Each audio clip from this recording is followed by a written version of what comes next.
Thank you, Chair. Thank you all, each of you, for your expertise and testimony today. We started the year as the most powerful, most prosperous nation on earth. And the way I approach it is when you're going to make changes to that, those changes better be such that they make us even stronger. That's not to say that there aren't deep challenges that we face, particularly domestically, issues that we need to address for workers and so forth, and even in trade policy.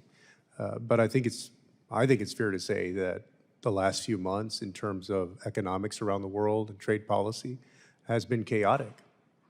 I remember when President Obama was in office, one of the critiques of the American business community of his presidency was the uncertainty. Everybody was using that word, the uncertainty. Well, if that was uncertainty, this is chaos. With tariffs changing from day to day, a million different negotiations supposedly going on with different countries. And one of the effects, as I have had meetings with embassies and with foreign leaders, is that the world is starting to move around us. And Ms. Cutler, you mentioned diversification, and I imagine you meant diversification. Countries are diversifying their own economies and their trading partners. And I want to see if you would speak to that a little bit with respect to Asia. And the fact that as to them, from their perspective, not our perspective, but to them, as we become a less reliable trading partner and economic partner, what do they do? Well, it's not only that they're viewing us as unreliable, but they're also viewing us as no longer as interested in the rules-based trading system. And so I think both of those factors are motivating other countries to become less reliant on us and work with countries where they have common interest. And frankly, for many small and medium-sized countries, a strong WTO, for example, is in their interest. What we're seeing now, though, is countries forging new agreements and expediting negotiations that seemed impossible just years ago. So for example, the UK and India just 2 weeks concluded an agreement that was under negotiation for many years.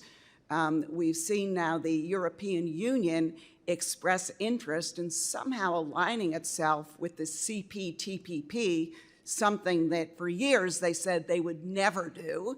And we're also seeing other countries express interest in either joining the Regional Comprehensive Economic Partnership or CPTPP or different digital agreements.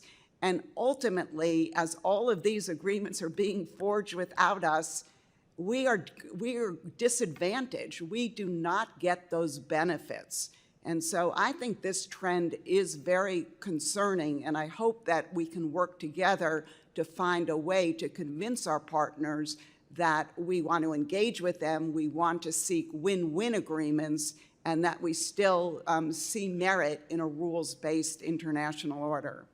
No, absolutely. And I think it is fair to say that this has been a kind of shake-up, but the world is not a snow globe. Things don't just go back to exactly where they were once everything settles down, right?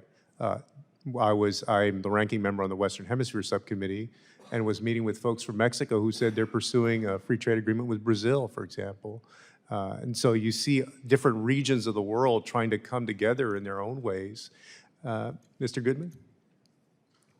Yeah, I totally agree that this is really the problem, that we used to write rules, get others to agree with our approach to rules, standards, norms of international economic behavior, and that was very much in our interest. Frankly, it was in their interest too, but it was ultimately in our interest, and we're giving up that by not having some kind of more affirmative offering of our preferred rules, including, by the way, I meant to say earlier to Congressman Barra's point, in the digital space. I think that's really critical, where we pulled out of an effort to try to get people to agree to our preferred digital rules. So we need to do more of that, or others are going to make other arrangements.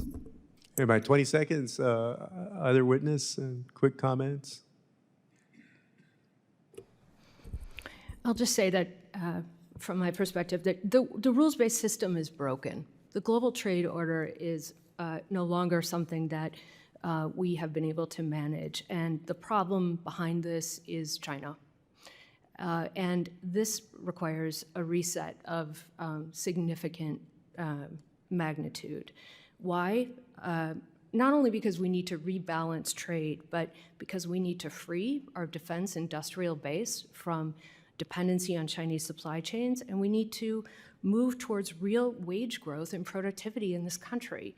And we won't get there if we continue to be in this deficit orientation without a rebalancing of trade. My time's up. I apologize.